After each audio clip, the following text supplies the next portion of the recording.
High বন্ধুরা, তো আজকে আমি চলে এসেছি তো আমাদের জিমের আকাশদা সম্বন্ধে আজকে শর্ট ব্লগ করলাম। তো আকাশদার প্রিয় বন্ধুরা, তো সেখানে আজকে তার কিছু কলেজ লাইফ সম্বন্ধে বলবে।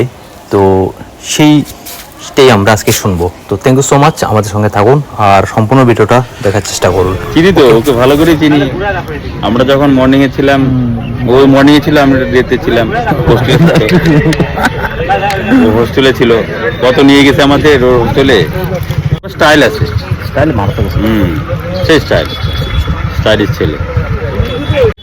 মানে ও স্টাইল ফাইল মানে সব দিক দিয়ে ও স্মার্ট।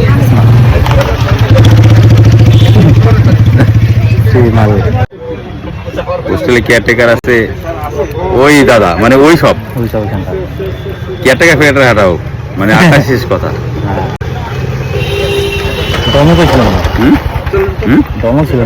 না না, ওরকম মানে ওই দাঙ্গা ফাঙ্গার মধ্যে নাই, কেঁচাল ঝগড়ার মধ্যে নাই। সবার সাথে এনজয় করো, কলেজ মানে এনজয় করো, যার যেমন খুশি করো, কোনো দাদাগিরির মধ্যে নাই। আলিপুরের থেকে এখানে আসার পর তো হোস্টেলে ছিল, তো এসি কলেজের হোস্টেলে। মানে আমাদের সাথে মেশার পর মানে আমাদের হোস্টেলে নিয়ে যেত। হোস্টেলে, হ্যাঁ, ওই যে এসি কলেজের হোস্টেলের পিছনে, মানে ওর জন্যই হোস্টেলে যাওয়া আমাদের, তা না হলে তো হোস্টেলে কে যায়। তো এই অবধি ছিল আজকের আমাদের মিনি ব্লগ, তো আকাশ থেকে নিয়ে। তো আকাশদার আজকে ব্লগটা ভালোই হলো। তো থ্যাংক ইউ সো মাচ আকাশদা, পরবর্তীতে আবার তোমাকে নিয়ে ব্লগ হবে। তো ভালো থাকবেন, সুস্থ থাকবে। তো আর একটা ইন্টারেস্টিং কথা আছে, সেটা পেট কভার।